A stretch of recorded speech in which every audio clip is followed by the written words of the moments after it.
Good afternoon, everyone. Today we are going to do another video of Ashtavakra Gita, which is written by Ashtavakra. You can find it on youtube.com. It's Ashtavakra Gita by Osho. So let's see what Osho has to say first. सिद्ध करें कि सुंदर है। सुंदर होने के लिए सौंदर्य की परख चाहिए और तो कोई उपाय नहीं। आंख चाहिए और तो कोई उपाय नहीं। देखो, अगर किसी को कोई सुंदर लगता है ना, तो जो सुंदरता होती है ना, वो आंखों में होती है देखने वाले की। वैसे कोई लड़की सुंदर है वो तो अलग बात है, लेकिन अगर लड़की सुंदर नहीं है फिर भी आपको सुंदर लगती है, तो वो आपकी वो जो खूबसूरती है वो आपकी आंखों में छिपी हुई है। कहते हैं मजनू ने कहा कि लैला को जानना हो तो मजनू की आंख चाहिए। ठीक कहा। लैला को देख, ये लैला मजनू की स्टोरी है एक। तो क्या था कि जो लैला थी ना, तो इतनी सुंदर नहीं थी, काली थी। तो लेकिन मजनू फिर भी उस पर फिदा था। तो ऐसा क्यों था? क्योंकि वो बाहर से प्यार नहीं करता था, उसको अंदर से प्यार करता था। और अच्छी और कोई उपाय ही नहीं। मजनू को बुलाया था उसके गांव के राजा ने और कहा था तू पागल है, मैं तेरी लैला को जानता हूं। साधारण सी लड़की है, काली कलूटी, कुछ खास नहीं। तुझ पे मुझे दया आती। ये मेरे राजमहल की 12 लड़कियां खड़ी, ये इस देश की सुंदरतम स्त्रियां, इनमें से तू कोई भी चुन ले। ये तुझे रोते देख के मेरा भी प्राण रोता है। उसने तो जो राजा था ना उसके गांव का, मजनू के गांव का, तो वो कहता है तुझे लैला में दिखता ही क्या है, वो काली कलूटी है, ना कुछ आता नहीं है उसको, कुछ आता नहीं है। तो मेरे यहाँ बाहर कितने देश, सारे देश से लड़कियाँ आई हुई हैं, उनमें से एक चुन ले और लैला को छोड़ दे। तो आगे से मजनू क्या कहता है? और उसने कहा इनमें तो लैला कोई भी नहीं। ये तो लैला के मुकाबले तो दूर, उसके चरण की धूल भी नहीं। सम्राट कहने लगा मजनू तू पागल है। मजनू ने कहा ये हो सकता है। तो मजनू कहता है इनमें से लैला जितनी खूबसूरत कोई नहीं है। तो ये लैला के आगे, मतलब कि आगे पीछे भी नहीं आती। लैला बहुत खूबसूरत है और उस जैसी लड़की कोई है ही नहीं दुनिया में। वही ना, जब प्यार हो जाता है तो और कोई खूबसूरत ही नहीं लगता, बस वही बंदा खूबसूरत लगता है जिससे प्यार हुआ होता है। एक बात आपसे कहना चाहता हूँ, लैला को देखना हो तो मजनू की आंख चाहिए।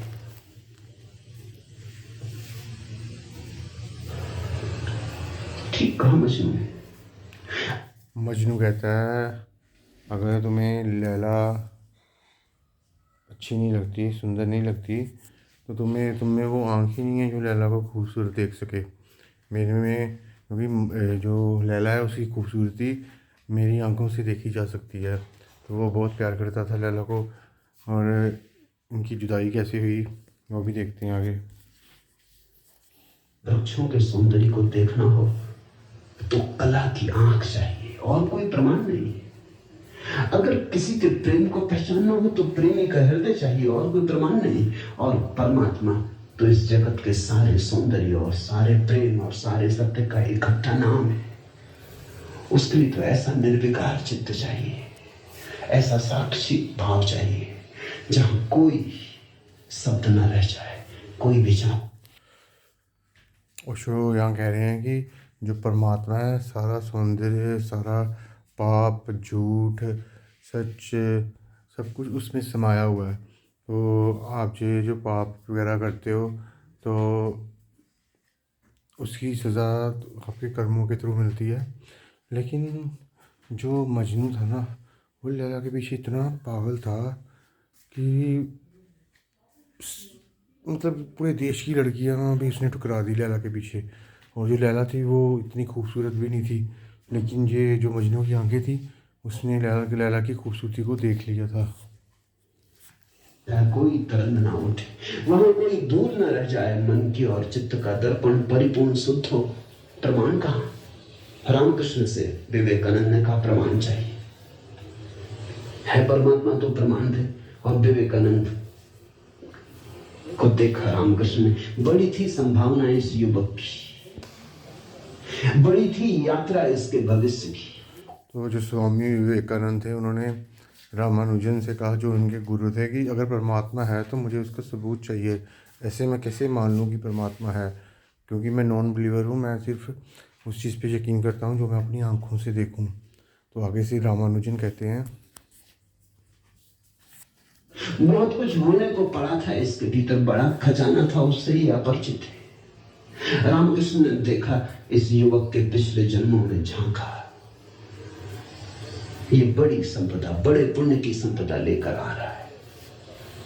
ये ऐसे ही तर्क में दबा न रह जाए। कराए उठा होगा पीड़ा और करुणा से रामकृष्ण का हृदय। उन्होंने कहा, छोड़, प्रमाण वगैरह बाद में सोच लेंगे, मैं जरा बूढ़ा हुआ, मुझे पढ़ने में अड़चन होती, तू अभी जवान, तेरी आंख अभी तेज, ये किताब पढ़ी, इसे तू पढ़। वो थी अष्ट। तो रामानुजन कहते हैं, क्योंकि वो प्रमाण मांग रहे थे ना, स्वामी विवेकानंद प्रमाण मांग रहे थे कि भगवान कहाँ पे है। तो रामानुजन जी कहते हैं कि छोड़ो तुम उसको कि भगवान कहाँ है कहाँ नहीं है, तो ये किताब है, क्योंकि मैं बूढ़ा हो गया हूँ, मुझसे दिखता नहीं अच्छी तरह, इसलिए तुम इस किताब को मुझे पढ़ के सुनाओ। तो अब स्वामी विवेकानंद उस किताब को पढ़ना शुरू करते हैं। गीता जरा मुझे सुना दे। कहते हैं विवेकानंद को इसमें तो कुछ अड़चन न मालूम पड़ी, ये आदमी कुछ ऐसी तो कोई खास बात नहीं मांग रहा है। दो चार सूत्र पढ़े और एक घबराहट और रोआ रोआ कपने लगा। और विवेकानंद ने कहा, स्वामी विवेकानंद ने जो किताब पढ़ने को कही थी रामानुजन ने, वो पढ़नी शुरू की। अभी 2 ही पन्ने पड़े थे कि उनको कंपनी होना शुरू हो गया, और वो उनका शरीर ठंडा पड़ गया। अभी ऐसा क्या था उन 2 पेजों में कि जो विवेकानंद जी के पास से ऐसा होने लगा। पढ़ा जाता। रामकृष्ण ने कहा, पढ़ भी, इसमें हर्ज क्या है, तेरा क्या बिगाड़ लेगी ये किताब, तो जवान है अभी, तेरी आंख अभी ताजी, और मैं बूढ़ा हुआ, मुझे पढ़ने में दिक्कत होती है, ये किताब मुझे पढ़नी, तो तू पढ़ के सुना दे। कहते उस किताब को सुनाते सुनाते ही विवेकानंद डूब गए। रामकृष्ण ने देखा, इस व्यक्ति के भीतर बड़ी संभावना है, बड़ी शुभ कहते हैं कि जब स्वामी विवेकानंद वो किताब को पढ़ रहे थे ना, तो किताब को पढ़ते पढ़ते ही सो गए, या कहते हैं कि ध्यान में चले गए। तो रामानुजन ने क्या देखा कि इस जो ये स्वामी विवेकानंद जी हैं, इनमें काफ़ी संभावना है निर्वाणा को प्राप्त करने की। तो ये चीज़ उन्होंने देख ली। अब वो उनको आगे प्रवचन देंगे। जैसी एक बोधिसत्व की होती, जो कभी न कभी बुद्ध होना जिसका निर्णय थे, आज नहीं कल भटके कितना ही, बुद्धत्व जिसके पास चला आ रहा है। क्यों अष्टावक्र की गीता रामकृष्ण ने कही कि तू पढ़ के मुझे सुना दे, क्योंकि इससे ज्यादा शुद्धतम वक्तव्य और कोई नहीं। जो किताब थी, जो रामानुजन ने बोला था कि स्वामी विवेकानंद जी को कि मुझे पढ़ के सुना, असल में वो उनको स्वामी विवेकानंद जी को इतनी गहराई में ले गई कि वो डूब गए उसमें, उनका ध्यान लगने लगा। तो वो किताब जो सुनाई थी वो अष्टवक्र गीता थी। ये शब्द भी अगर तुम्हारे भीतर पहुंच जाए तो तुम्हारी सोई हुई आत्मा को जगाने लगेंगे। ये शब्द तुम्हें तरंगायित करेंगे, ये शब्द तुम्हें आह्लादित करेंगे, ये शब्द तुम्हें झकझोरेंगे। इन शब्दों के साथ क्रांति घटित हो सकती। अष्टावक्र की गीता को मैंने यूं ही नहीं चुना है, और जल्दी नहीं चुना, बहुत देर करके चुना है। सोच लो, ओशो यहाँ पे कह रहे हैं जो अष्टवक्र की गीता है ना, वो सबसे अच्छी है। तो ओशो कह रहे हैं कि मैंने सारे धर्म ग्रंथ पढ़े, और सभी धर्म ग्रंथों में मुझे कुछ खास नहीं लगा, लेकिन जो अष्टवक्र की गीता थी ना, उन्होंने जो था वो लिख दिया। तो इसीलिए लोगों को पसंद नहीं आया वो, इसलिए वो किताब की इतनी बिक्री भी नहीं हुई। जो सच था उन्होंने लिख दिया।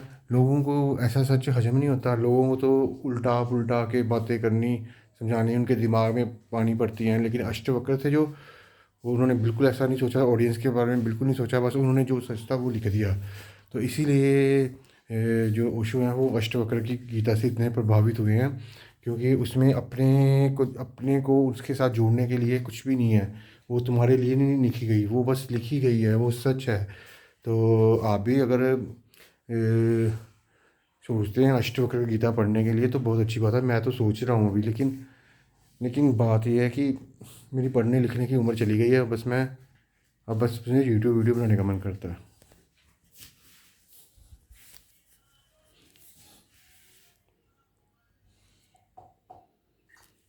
आगे देखते हैं। कुछ विचार के दिन थे जब मैं कृष्ण की गीता पर बोला, क्योंकि भीड़ भाड़ मेरे पास थी। भीड़ भाड़ के लिए अष्टावक्र गीता का कोई अर्थ न था।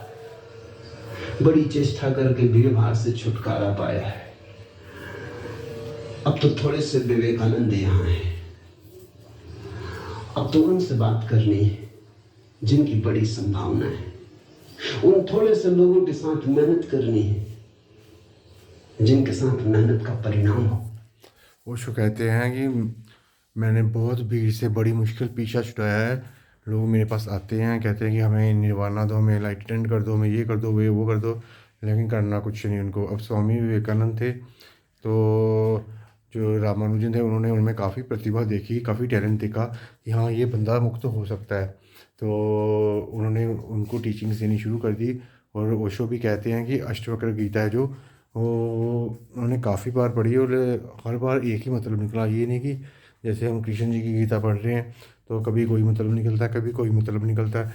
ये असल में उन्होंने तो एक ही बात की होती है, लेकिन हमारी इंटरप्रिटेशन जो होती हैं वो हर बार अलग अलग हो जाती हैं।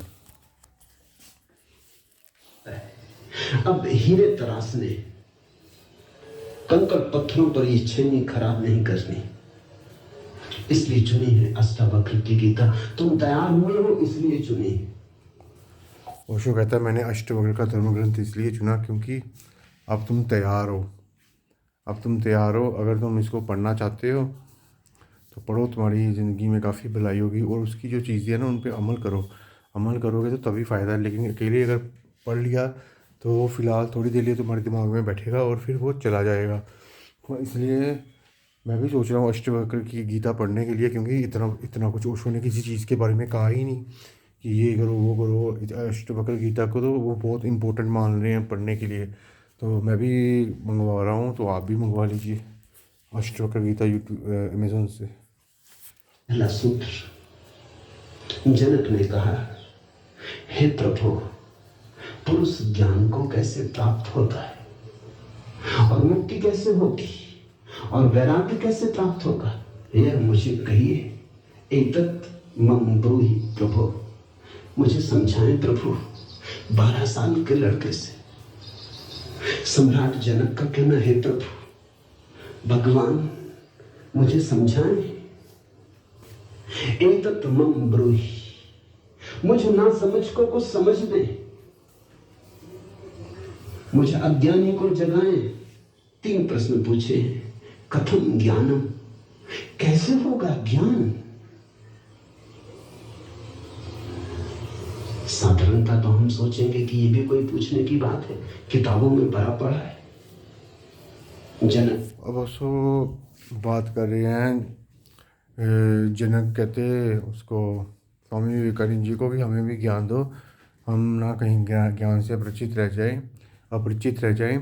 तो ओशो कहता है कि पहले तुम्हारे में वो संभावना देखनी पड़ेगी, या तुम कुछ करने के लायक भी हो कि नहीं। जनक जनक बहुत कॉन्फिडेंट था, वो कहता है कि हाँ मुझे करना ही करना है, करना ही करना है।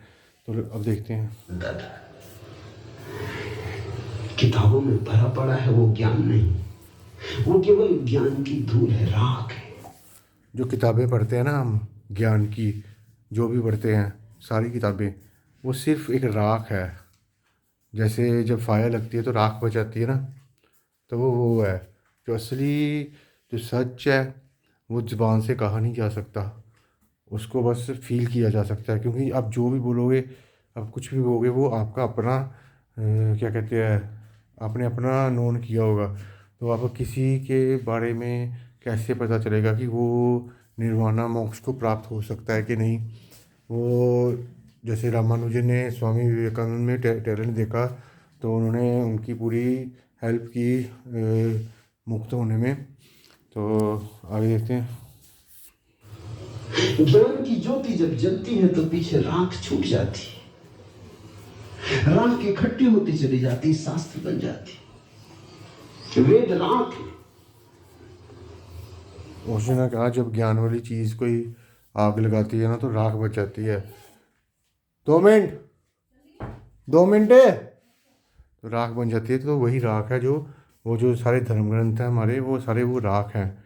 अष्टवक्र गीता जो वो आग है।